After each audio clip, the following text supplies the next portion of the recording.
I like Erdogan. I'll tell you, I like President Erdogan. టెంపరీ Trump టక్కరి టర్కీకి అమ్ముడుపోయాడు. నిన్న టర్కీలో జరిగినటువంటి నాటో మీటింగ్ తర్వాత ఇది కన్ఫర్మ్ అయిపోయింది. దీనిపై నెతన్యాహు ఎలా ప్రతిస్పందించాడు? భవిష్యత్తులో ఇజ్రాయెల్కి ఇరాన్ కంటే టర్కీతోటే ఎక్కువ ప్రమాదం ఉందా? దీని ప్రభావం భారత్ పైన ఎలా ఉండబోతుంది? వీడియో చివరి వరకు చూడండి. ప్రతి ఒక్క అంశాన్ని పూసగుచ్చినట్లు వివరిస్తాను. రీసెంట్గా జరిగినటువంటి నాటో మీటింగ్ టర్కీలో జరిగింది. ఈ మీటింగ్కి ట్రంప్ నేరుగా హాజరయ్యాడు. ట్రంప్, ఎర్డోగాన్ ఇద్దరు కూడా మంచి మిత్రులు, జిగ్గి దోస్తులు. టర్కీలో అడుగు పెట్టగానే ఎర్డోగాన్, ట్రంప్లు చేతిలో చెయ్యి వేసుకొని అలా తిరుగుతూ ఉంటే బాయ్ ఫ్రెండ్, గర్ల్ ఫ్రెండ్ తిరుగుతున్నట్లు అనిపించింది. ఇంటర్నేషనల్ మీడియాలో కూడా దీనిపైన పలు మీమ్స్ పుట్టుకొచ్చాయి. ఎర్డోగాన్ పైన ట్రంప్ ప్రేమ ఎంతగా కారిపోయిందంటే 2020లో రష్యా నుండి S-400 కొన్నందుకు గాను టర్కీపై విధించినటువంటి శాంక్షన్స్ని కూడా ఎత్తివేశాడు. శాంక్షన్స్ విధించింది కూడా ట్రంపే.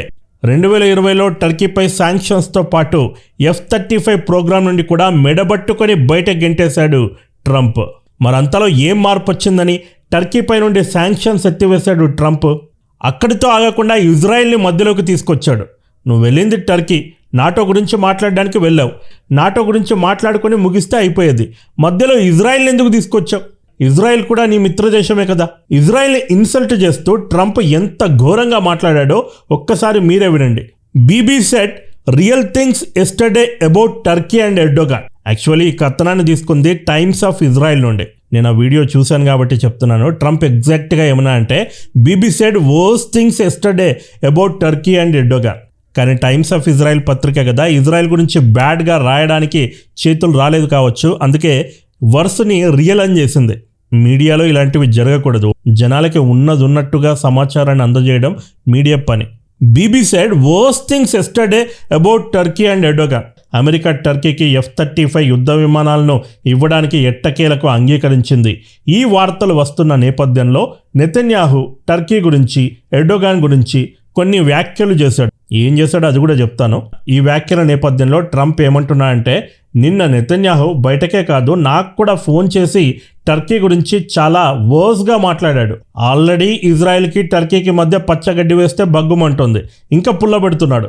నెతన్యాహు ఎర్డోగాన్ గురించి, టర్కీ గురించి బ్యాడ్గా మాట్లాడుతుంటే అప్పుడు నేను నెతన్యాహుతో ఏమన్నానంటే, I said could have gone into the war because he doesn't like Israel much. నిజానికి ఇజ్రాయెల్, అమెరికాలు మరియు ఇరాన్ మధ్య ఏదైతే యుద్ధం నడుస్తుందో ఈ యుద్ధంలోకి ఎర్డోగాన్ కూడా వచ్చేవాడే. ఎందుకంటే ఎర్డోగాన్కి నెతన్యాహు అంటే నచ్చడు, ఇజ్రాయెల్ అంటే నచ్చదు. కాబట్టి యుద్ధానికి ఈజీగా వచ్చేవాడు. కానీ ఎందుకు రాలేదు? ఎందుకంటే నేనున్నాను కాబట్టి రాలేదు.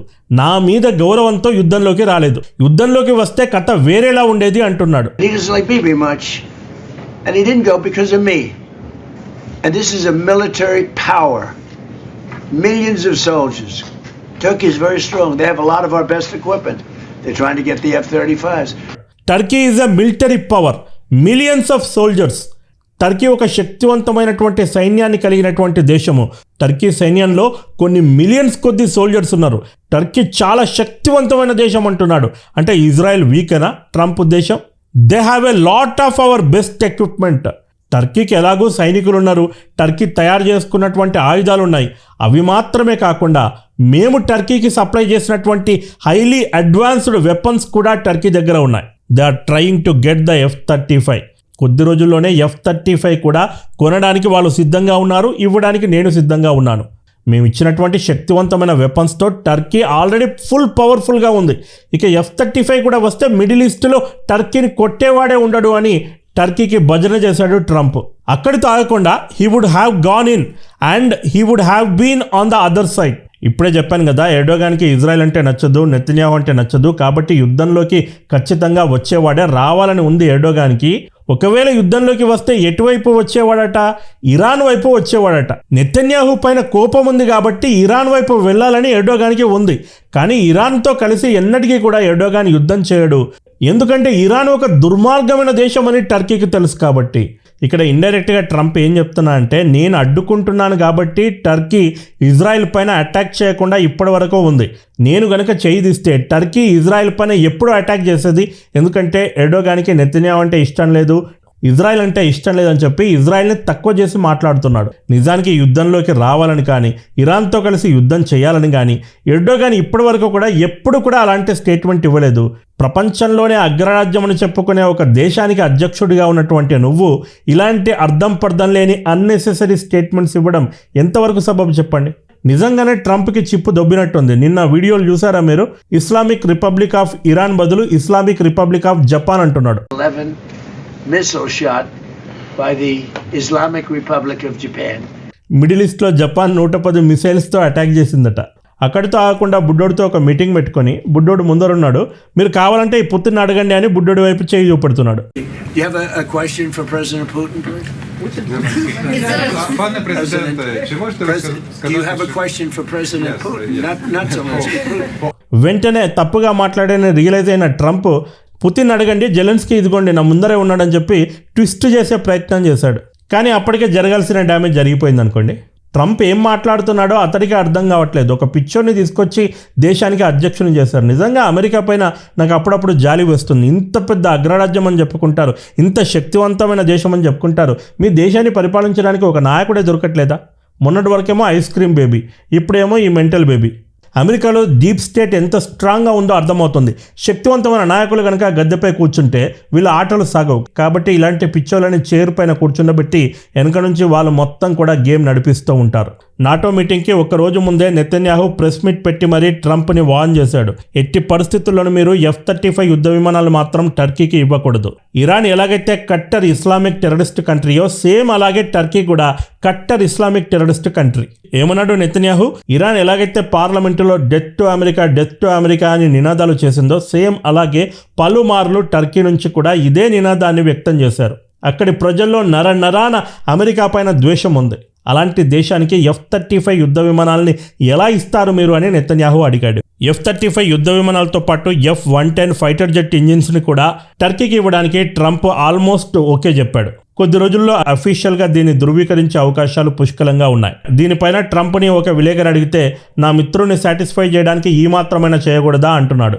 అంటే నీకు ఎవడు భజన చేస్తే వాడికి నువ్వు ఇష్టం వచ్చినట్టుగా అన్ని ఇస్తావన్నమాట. ఆసిఫ్ మునీర్, షాబాజ్ షరీఫ్లు కూడా అలాగే చెంచగిరి చేస్తున్నారు. ఏకంగా నోబెల్ పీస్ ప్రైజ్ రావాలని ప్రస్తావించారు. దాంతో వాళ్ళకి ఫుల్ ఫేవర్ చేస్తున్నాడు. ఇప్పుడు ఆ లిస్ట్లో ఎర్డోగాన్ కూడా చేరాడు. చేతులు చెయ్యేసి చెప్పేయను అన్నట్టుగా నిన్న డార్లింగ్ అని ఇదిగోండి ఇలా నిన్న నాటో సమ్మిట్ మొత్తం తిరిగారు. నెతన్యాహు ఏమంటున్నాడు? Upset the balance of power in the middle east. మీరు గనక F-35 యుద్ధ విమానాలను టర్కీకి ఇస్తే మిడిల్ ఈస్ట్లో పవర్ బ్యాలెన్స్ తప్పుతుంది. మిడిల్ ఈస్ట్లో ఇజ్రాయెల్ అంటే అన్ని దేశాలు కూడా గజ్జుమని వణుకుతాయి. ఎందుకంటే ఇజ్రాయెల్కి ఎయిర్ సుపీరియారిటీ ఉంది కాబట్టి. ఒకవేళ F-35 యుద్ధ విమానాలు టర్కీకి గనక చేరితే ఇజ్రాయెల్ ఎయిర్ సుపీరియారిటీ ప్రమాదంలో పడుతుంది. నెతన్యాహు క్లియర్గా చెప్తున్నాడు, నేను వీక్ అయిపోయానంటే నువ్వు కూడా వీక్ అయిపోయినట్టే, అది నీకు ఎందుకు అర్థం కావట్లేదని ట్రంప్ని డైరెక్ట్గా ప్రశ్నిస్తున్నాడు. ఇజ్రాయెల్ అనేది కొన్ని దశాబ్దాల నుండి అమెరికన్ ఎలాయ్. తలాతోకాలేని ఫారెన్ పాలసీ కారణంగా అలాంటి మిత్ర దేశాన్ని దూరం చేసుకుంటున్నాడు ట్రంప్. నెతన్యాహు ఏమంటున్నాడు? టర్కీ ఒక గొప్ప దేశమే, కానీ ఈ గొప్ప దేశాన్ని ఎర్డోగాన్ అనే ఒక పిచ్చివాడు రూల్ చేస్తున్నాడు. ఈ ఎర్డోగాన్ పలుమార్లు ఇజ్రాయెల్ని సర్వనాశనం చేస్తానని చెప్పి వార్నింగ్లు ఇచ్చాడు. పక్క దేశాలపైన దౌర్జన్యాలు చేస్తుంటాడు వీడు. సైప్రస్లో సగభాగాన్ని అన్యాయంగా ఆక్రమించుకున్నాడు. అలాంటి వాడికి మీరు F-35 యుద్ధ విమానాలు ఎలా ఇస్తారు? అంతేకాదు టర్కీకి చైనాకి చాలా సారూప్యత ఉంది. ఎలాగైతే సౌత్ చైనా సీలో చైనా దౌర్జన్యాలు చేస్తూ పక్క దేశాల నుంచి ఐలాండ్స్ని ఆక్రమించుకుంటూ ఉందో సేమ్ అలాగే టర్కీ కూడా ఇటువైపు ఉన్నటువంటి ఈ మెడిటేరియన్ సీ, అదేవిధంగా బ్లాక్ సీ, ఈ మధ్యలో ఉన్నటువంటి చిన్న చితక దేశాలపైన దౌర్జన్యాలు చేస్తూ ఉంది. అక్కడి వైపు నుంచి బోట్స్ రాకూడదు, అక్కడి వైపు ఎవరు కూడా వ్యాపారాలు చేయకూడదు, ఆయిల్ తీయకూడదు, ఇలా రెస్ట్రిక్షన్స్ విధిస్తూ ఉంది. అంతేకాదు సిరియాలో ఇన్ఫ్లుయెన్స్ వచ్చింది. ఇరాన్ బలం ఏంటి, బలహీనత ఏంటి, ప్రతి ఒక్కటి టర్కీకి తెలుసు. నాటో లార్జెస్ట్ ఆర్మీలలో టర్కీ కూడా ఒకటి. ఇలాంటి టర్కీని కనుక మచ్చిక చేసుకుంటే మిడిల్ ఈస్ట్లో ఇజ్రాయెల్ని టర్కీతో రిప్లేస్ చేసి ఒక బలమైన దేశంగా దీన్ని ఎంకరేజ్ చేస్తే ఈ రీజియన్ మొత్తంలో కూడా అమెరికా ప్రభావం పెరుగుతుందని ట్రంప్ ఆలోచన. అంతేకాకుండా మిడిల్ ఈస్ట్లో రష్యా ప్రభావాన్ని తగ్గించవచ్చని ట్రంప్ ఎత్తుగడ. ఆల్రెడీ రష్యా వైపు చైనా ఉంది, ఇరాన్ ఉంది, నార్త్ కొరియా ఉంది. ఇప్పుడు కనుక టర్కీతో సంబంధాలు చెడిపోతే టర్కీ కూడా అటువైపు వెళ్తే ఆ గ్రూప్ మరింత బలపడుతుంది. టర్కీని ఎలాగైనా సరే మచ్చిక చేసుకుని తీపి కబుర్లు చెప్పి తన వైపు ఉంచుకుంటే తన బలం పెరుగుతుంది అని ట్రంప్ ఆలోచన. ట్రంప్కి ఎర్డోగాన్కి పెరుగుతున్నటువంటి ఈ స్నేహం ఇజ్రాయెల్ని చాలా తీవ్రంగా దెబ్బతీస్తూ ఉంది. F-35 యుద్ధ విమానాల సంగతి పక్కకు పెడితే ఇజ్రాయెల్కి సైప్రస్, గ్రీస్ దేశాలకి చాలా మంచి సంబంధాలు ఉన్నాయి.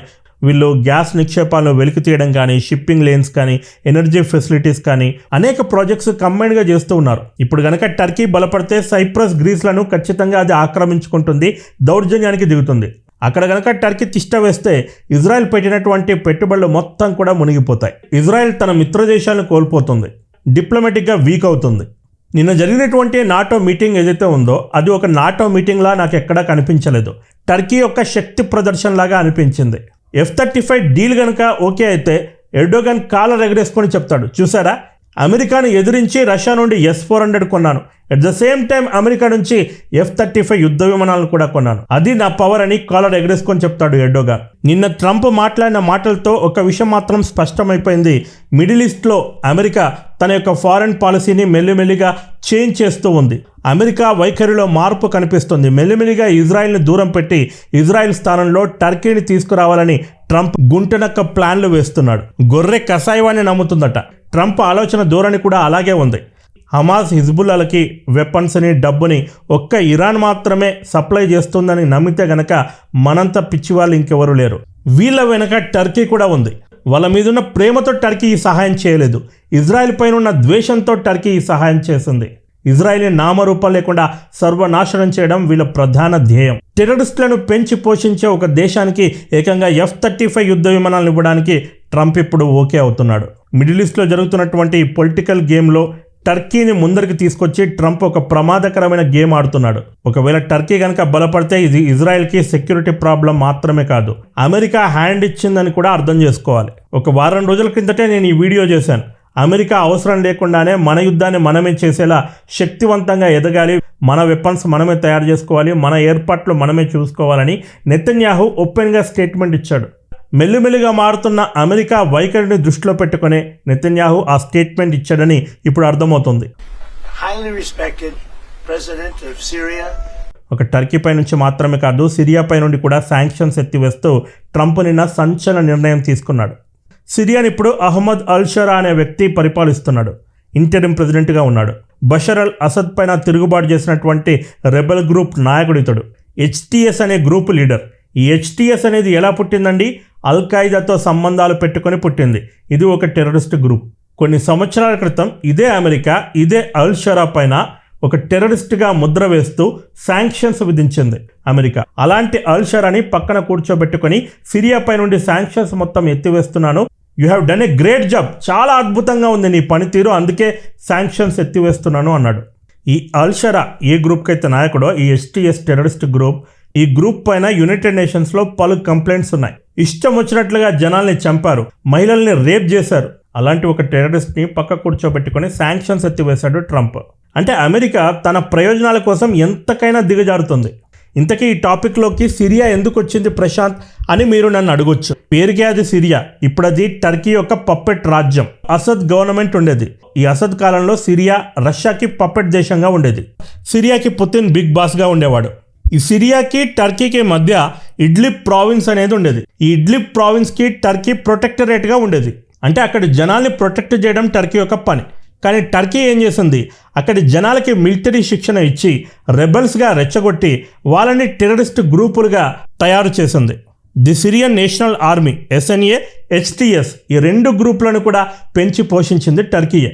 ఈ సిరియన్ ఇంటీరియం ప్రెసిడెంట్ అల్ షరా ఎవడైతే ఉన్నాడో వీడు ఎర్డోగాన్ చేతి కింద పప్పెట్.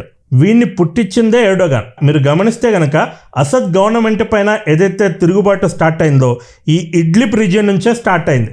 తిరుగుబాటు చేసింది అల్ షరా అయినప్పటికీ కూడా చేపించింది ఎర్డోగాన్.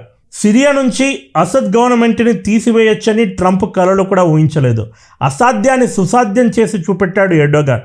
దాంతో ట్రంప్ ఎర్డోగాన్ పట్ల ఫుల్ ఫిదా అయిపోయాడు. ఇక అక్కడ నుంచి ఎర్డోగాన్ జిగ్గి దోస్త్ అయిపోయాడు ట్రంప్కి. ఎర్డోగాన్తో పాటు ఇప్పుడు సిరియా ఇంటీరియం ప్రెసిడెంట్ అల్ షరా కూడా ట్రంప్కి జిగ్గి దోస్త్ అయిపోయాడు. సిరియాలో తన పప్పెట ఇప్పుడు అధికారంలో ఉన్నాడు కాబట్టి ఈ కుర్దులు ఎక్కువగా ఉన్నటువంటి ప్రాంతాన్ని కూడా మెల్లిమెల్లిగా టర్కీలో కలుపుకోవాలని చూస్తున్నాడు. టర్కీని ఎప్పటికైనా సరే మళ్ళీ ఆటోమన్ సామ్రాజ్యంగా చేయాలనేది ఎర్డోగాన్ కల. ప్రస్తుత ఇజ్రాయెల్తో పాటు ఒక 20-30 దేశాలన్నీ కూడా కలిసి ఆటోమన్ మహాసామ్రాజ్యంగా ఉండేది. 3 ఖండాల్లో విస్తరించి ఉండేది ఆటోమన్ సామ్రాజ్యం. ఎప్పటికైనా సరే టర్కీని ఒట్టోమన్ సామ్రాజ్యంగా మళ్ళీ బలపరచాలని ఎర్డోగాన్ పగటి కలలు కంటున్నాడు. అలాంటి టర్కీకి F-35 యుద్ధ విమానాలను ఇచ్చి బలపరుస్తున్నాడు అమెరికా ఒకప్పుడు చైనాలో కూడా సేమ్ ఇలాంటి మిస్టేకే చేసింది. చైనా ఈరోజు అగ్రరాజ్యంగా మారింది అంటే అమెరికా సపోర్ట్ చేసింది కాబట్టే మారింది. ఇప్పుడు అది ఏకంగా అమెరికానే మించిపోతూ ఉంది. టర్కీ విషయంలో కూడా అమెరికా మరోసారి అలాంటి తప్పే చేస్తుంది. ఎర్డోగాన్ కరుడు కట్టినటువంటి ఇస్లామిక్ నాయకుడు. హమాస్కి ఓపెన్గా ఫుల్ సపోర్ట్ చేశాడు. అక్టోబర్ 7 దాడుల తర్వాత ప్రపంచం మొత్తం హమాస్ పైన దుమ్మెత్తి పోస్తుంటే ఎర్డోగాన్ మాత్రం దీంట్లో హమాస్ తప్పేమీ లేదు, హమాస్ని టెర్రరిస్ట్ ఆర్గనైజేషన్గా డిక్లేర్ చేయడం నేను అస్సలు ఒప్పుకోను, పౌరుల కోసం పోరాడుతున్నటువంటి వీర యోధులని చెప్పి వాళ్ళని ఎనికేసుకొచ్చాడు. ఇజ్రాయెల్ని సర్వనాశనం చేసి తిడతానని శపథం చేశాడు. మీకు గేమ్ అర్థమవుతుందా అండి? మెల్లిమెల్లిగా ఎర్డోగాన్ ఏం చేస్తున్నాడు? ఇజ్రాయెల్ పక్క దేశమైనటువంటి సిరియాలో పాగా వేశాడు. ఇప్పుడు లెబనాన్లో కూడా ఎంటర్ అవుతున్నాడు. లెబనాన్లో హిజ్బుల్లా గ్రూప్ అనేది పవర్ఫుల్గా ఉండేది. ఇజ్రాయెల్ ఇరాన్ పైన అటాక్ చేసి బలహీనపరిచింది. హిజ్బుల్లా పైన అటాక్ చేస్తూ దాన్ని కూడా బలహీనపరిచే ప్రయత్నం చేస్తుంది. ఇప్పుడు మానవ సహాయం పేరుతో ఎర్డోగాన్ మెల్లిమెల్లిగా లెబనాన్లోకి ఎంటర్ అవుతూ ఉన్నాడు. లెబనాన్ పైన అటాకులు చేస్తే ఖబర్దారని పలుమార్లు ఇజ్రాయెల్కి వార్నింగ్ ఇవ్వడం మీరు గమనించే ఉంటారు. ఎందుకు ఇంత ప్రేమ చూపెడుతున్నాడు లెబనాన్ పైన అంటే, లెబనాన్లో ఇరాన్ గనక బలహీనపడితే, హిజ్బుల్లా గనక బలహీనపడితే ఒక పవర్ వ్యాక్యూమ్ ఏర్పడుతుంది. ఈ గ్యాప్ ఏదైతే ఉందో దీన్ని ఫుల్ఫిల్ చేయాలని ఎర్డోగాన్ పగటి కలలు కంటున్నాడు. లెబనాన్లో ఎలాగైతే ఇరాన్ ఏకచక్రాధిపత్యం చేసిందో ఇన్ని రోజులు, ఇప్పుడు ఆ ప్లేస్లోకి టర్కీ రావాలని భావిస్తుంది. ఈ గేమ్స్ అన్ని ఇజ్రాయెల్కి అర్థం కాదా అండి? ఎలాగైతే భారత్ని చైనా స్ట్రింగ్ ఆఫ్ పియర్స్తో ముట్టడించాలని ప్రయత్నిస్తుందో సేమ్ అలాగే ఈ టర్కీ అనేది, ఈ ఎర్డోగాన్ అనేవాడు ఇజ్రాయెల్ని రౌండప్ చేయాలని చూస్తున్నాడు. టర్కీకి F-35 యుద్ధ విమానాలు కనుక వస్తే అది ఒక ఇజ్రాయెల్కి మాత్రమే ప్రమాదం కాదండి, భారత్కి కూడా ప్రమాదమే. ఆపరేషన్ సింధూర్ సమయంలో టర్కీ నేరుగా ఇన్వాల్వ్ అయింది యుద్ధంలో. పాకిస్తాన్ నుంచి రోజు కొన్ని వందల డ్రోన్లు భారత్ వైపు విడవబడ్డాయి. అవన్నీ ఎవరి డ్రోన్స్ అంటే టర్కీ ఇచ్చినటువంటి డ్రోన్సే కదా. పాకిస్తాన్ మరియు టర్కీ రెగ్యులర్గా మిలిటరీ ఎక్సర్సైజెస్ చేస్తున్నారు. వీళ్ళ ప్రధాన టార్గెట్లు ఎవరు? ఇజ్రాయెల్, భారత్. ఈ విషయం అందరికీ తెలిసిందే. 1971లో ఇండియా పాకిస్తాన్ల మధ్య ఏదైతే యుద్ధం జరిగిందో ఈ యుద్ధంలో Jordan US made F-104 star ఫైటర్స్ని పాకిస్తాన్కి లీజ్కి ఇచ్చింది. అప్పుగా ఇస్తారు కదా అలా. 1 కాదు 2 కాదు 9. యుఎస్ రూల్స్ ప్రకారం ఇలా చేయడం చట్టరీత్యా నేరం. కానీ అప్పుడు ప్రెసిడెంట్గా ఉన్నటువంటి నిక్సన్ దీనికి గ్రీన్ సిగ్నల్ ఇచ్చాడు, సరే ఇవ్వండి అని.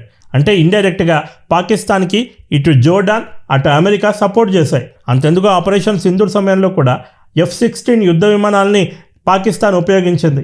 F-16 రూల్స్ ప్రకారం పాకిస్తాన్ అనేది భారత్కి వ్యతిరేకంగా ఆ యుద్ధ విమానాలను ఉపయోగించకూడదు. అమెరికా ఎందుకు ఊరుకుంది? ఎందుకంటే అమెరికా ఇండైరెక్ట్గా పాకిస్తాన్కి సపోర్ట్ చేసింది కాబట్టి. రేపొద్దున టర్కీకి కనుక F-35 యుద్ధ విమానాలు కనుక ఇస్తే ఆ F-35 యుద్ధ విమానాన్ని కూడా పాకిస్తాన్కి సపోర్ట్గా భారత్ పైకి పంపించే అవకాశాలు పుష్కలంగా ఉన్నాయి. కాబట్టి ఇది భారత్కి కూడా ఒక చేదు వార్తే.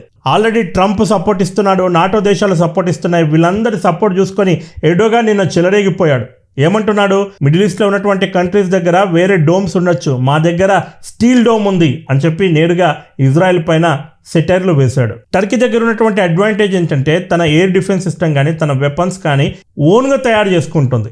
ఈ స్టీల్ డోమ్ని కూడా ఓన్గా తయారు చేసుకుంది టర్కీ. అంతేకాకుండా టర్కీ అనేది NATO 2nd largest land army అని బీరాలకు పోయాడు.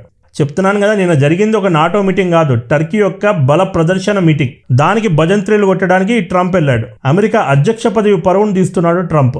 ఇరాన్ నుంచే పెను ప్రమాదం ఉంది అనుకుంటే ఇప్పుడు టర్కీ నుంచి వస్తున్నటువంటి ఈ కొత్త సంక్షోభాన్ని ఇజ్రాయెల్ మరియు భారత్లు ఎలా ఎదుర్కొంటాయో చూడాలి. మరి ఒకటి మాత్రం చెప్తాను, ఇజ్రాయెల్ మరియు భారత్ ప్రజలు ఆల్రెడీ ఒకరితో ఒకరు ఇంటర్ కనెక్ట్ అయి ఉన్నారు. ఒక దేశానిపైన మరొకరికి అమితమైనటువంటి ప్రేమ ఉంది, నమ్మకం ఉంది. ఈ నమ్మకం అనేది రాబోయే కొద్ది సంవత్సరాల్లో మరింత బలపడుతుంది. 2 దేశాల మధ్య సంబంధాలు మరింత బలపడతాయి. సంబంధాల దృష్ట్యా మాత్రమే కాకుండా అవసరాల దృష్ట్యా కూడా. అంటే సిచ్యువేషన్షిప్. మీరు ఒకటి గమనించండి, మనకు పాకిస్తాన్ అంటే పడదు. పాకిస్తాన్ అనేది బద్ధశత్రు దేశం. ఇదే పాకిస్తాన్ ఇజ్రాయెల్కి కూడా బద్ధశత్రు దేశం. పాకిస్తాన్కి టర్కీ సపోర్ట్ చేసి మన శత్రువుల లిస్టులో టర్కీ కూడా చేరింది. ఇదే టర్కీ ఇజ్రాయెల్కి కూడా శత్రు దేశం. కాబట్టి శత్రువు మిత్రుడు అన్నట్టుగా అలా చూసుకున్నా సరే ఇజ్రాయెల్ మరియు భారత్లు ఖచ్చితంగా రాబోయే సంవత్సరాల్లో మరింత ఫ్రెండ్లీ కంట్రీస్గా మారతాయి. చూడండి, మీరు ఇద్దరు కలిసి అనేక జాయింట్ వెంచర్ స్టార్ట్ చేస్తారు. ఫాస్ట్ పేస్ పైన డిఫెన్స్ ప్రోగ్రాంలో ఒక రెవల్యూషన్ తీసుకొస్తారు. చూడండి, ఒకప్పుడు డిఫెన్స్లో ఎక్విప్మెంట్ మనం కొనేవాళ్ళం, ఇప్పుడు మెల్లిమెల్లిగా ఇతర దేశాలకి వెపన్ సప్లై చేసేంత స్థాయికి మనము అప్గ్రేడ్ అవుతూ ఉన్నాం. ఈ అప్గ్రేడేషన్లో జపాన్, ఇజ్రాయెల్, ఇండోనేషియా, యుఏఈ ఇలాంటి అనేక దేశాలు ప్రధాన పాత్ర పోషించనున్నాయి. ఇది వీడియో. మరో వీడియోతో మళ్ళీ కలుద్దాం. This is Prashant signing off. Bye bye and take care. జై హింద్. వందే మాతరం.